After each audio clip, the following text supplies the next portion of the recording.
अच्छा, इससे पहले मैं कुछ कमेंट करूँ, आप ये एक छोटी सी क्लिप सुनिए, फिर हम डिटेल में इसके बारे में बात करते हैं। Affect Russia.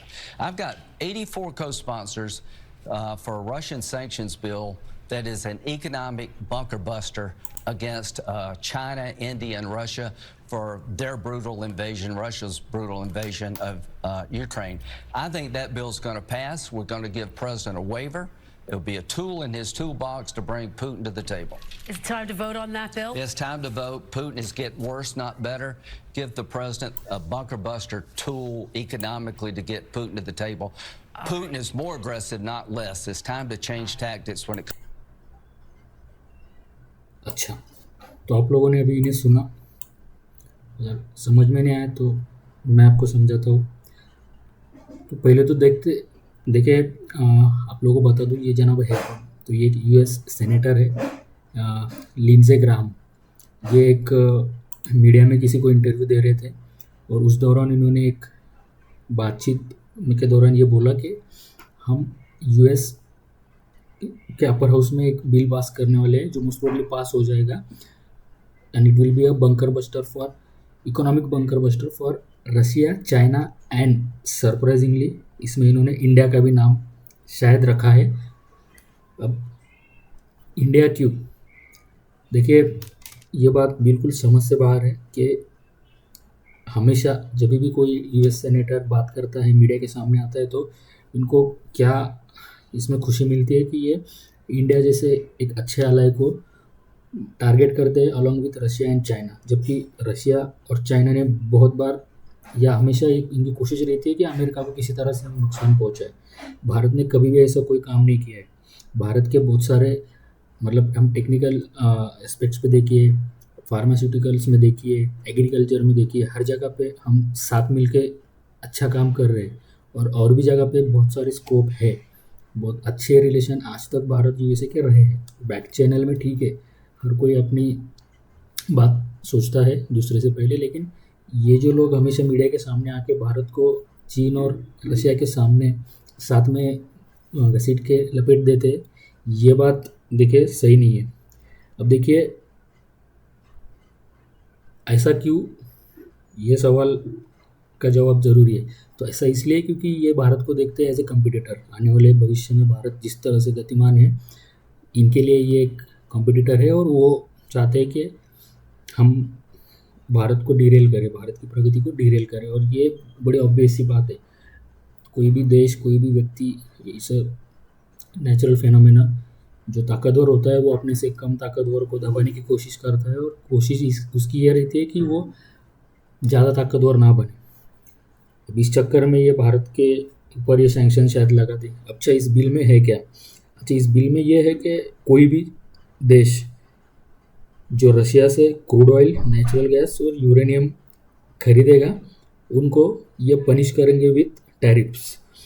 अच्छा, अब इसमें भारत क्या कर सकता है? भारत का सबसे बड़ा सप्लायर है क्रूड ऑयल का रशिया। कल को यूएसए बोलेगा हमसे ले लो, तो उसमें भी दिक्कत है। 3 दिक्कतें हैं उसमें, जिसमें से 2 पे हम अभी बात करेंगे। पहली दिक्कत है, यूएस भारत का जो डिस्टेंस है वो बहुत ज़्यादा है, तो उसमें पहला तो ज़्यादा समय लगता है और ज़्यादा पैसा लगता है। ये हो गया एक दिक्कत। दूसरा, जितना भारत का डिमांड है उतना यूएसए फुलफिल नहीं कर पाएगा, कभी भी नहीं कर पाएगा। अच्छा, अब इस केस में क्या? अब इस केस में देखिए, ऑलरेडी रशिया से हमने जो सप्लाई हम ले रहे थे उसको हमने डबल कर दिया है। डबल क्यों किया? क्योंकि आपको पता है ईरान और इजराइल का भी जंग चल रही है उसमें।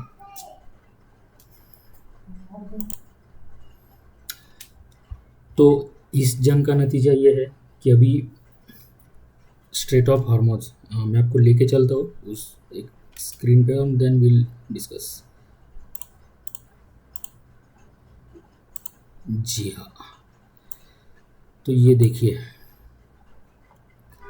ये है स्ट्रेट ऑफ हार्मोज। ये रहा आपका गूगल मैप, और ये रहा आपका स्ट्रेट ऑफ हार्मोज। ये बॉर्डर है यूएई की और ये है ईरान।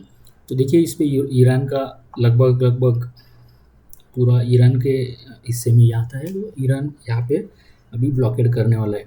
और यही रूट से आता है क्रूड ऑयल, जो मोस्ट प्रोबेबली हमें अगर यूएसए से लेना है तो वो यहीं से आएगा। अब ये अगर बंद होता है तो और दूर से कहीं से लाना पड़ेगा, अब उसका डिस्टेंस भी बढ़ेगा और प्राइस भी बढ़ेगा। अब इस चक्कर में हम क्यों पीसे, क्योंकि यूएसए बोल रहा है आप रशिया से नहीं खरीदो, मतलब हम वहाँ से नहीं खरीदे, चलो हम नहीं खरीदेंगे। अब यूएसए से खरीदेंगे तो ना तो वो सप्लाई दे सकते हैं, ना तो टाइम पे दे सकते हैं, और ये जो स्ट्रेट ऑफ हॉर्मोज है यहाँ से अगर नहीं आया तो और ज़्यादा टाइम लगेगा। तो इस सब में ना भारत का बहुत ज़्यादा नुकसान होने वाला है। भारत को इस बारे में बातचीत करनी होगी बैक चैनल में यूएसए के साथ, और इन लोगों को समझाना होगा कि भाई हम रशिया और चाइना से अलग है, हमें अलग ही रखो। और अगर आपको कुछ बुरा लगा है कि हमने आपको मतलब डोनाल्ड ट्रंप को नॉमिनेट नहीं किया नोबेल पीस प्राइज़ के लिए, तो देखिए ये हम नहीं कर सकते, पाकिस्तान जैसे देश ही कर सकते हैं। अच्छा, अब इसमें और एक बात है, अगर यूएस कांग्रेस में इतनी सद्बुद्धि नहीं है कि भारत को भी वो चाइना और रशिया के साथ इस चीज़ में खींच लेते हैं और ये बिल पास हो जाता है और किसी तरह इसमें भारत का भी नाम है, भारत के ऊपर सैंक्शंस लग जाते हैं, तो मोस्ट प्रोबेबली ये डोनाल्ड ट्रंप की टेन्योर में भारत को पुश कर देंगे towards China and Russia to form एक ट्रायो। और ये यूएसए के लिए और आने वाले दुनिया के भविष्य के लिए बहुत ज़्यादा हानिकारक होगा। भारत के लिए जो होगा वो होगा, बट यूएसए के लिए तो ये बिल्कुल सही नहीं होने वाला। तो अब इस चीज़ में आप सोचिए कि डोनाल्ड ट्रंप के आने से भारत को फ़ायदा हुआ है या नुकसान हुआ है, क्योंकि जब डोनाल्ड ट्रंप सत्ता में आए या जब इनका कैंपेन चल रहा था तो हम में से बहुत सारे भारतीय बहुत ज़्यादा सपोर्ट कर रहे थे डोनाल्ड ट्रंप को, सोच रहे थे कि डोनाल्ड ट्रंप आएंगे तो भारत के राइट विंग के नेता हैं और भारत में ज़्यादा पॉपुलेशन जो है बड़ी तादाद में जो उनको सपोर्ट कर रही थी, ये सोच के कि डोनाल्ड ट्रंप है भारत के लिए तो अच्छा ही रहेगा इनका टेन्योर। लेकिन देखिए ये अनप्रडिक्टेबल शख्स है, बहुत ज़्यादा ये अपने खुद की बात पे भी टिक नहीं पाते। जैसे हमने देखा ये यूक्रेन के साथ भिड़ गए, मतलब व्लादिमीर ज़ेलेंस्की को वाइट हाउस में बुला के उनके साथ भिड़ गए, बाद में अफ्रीका के प्रेसिडेंट के साथ भिड़ गए, तो बड़े से अनप्रिडिक्टेबल है।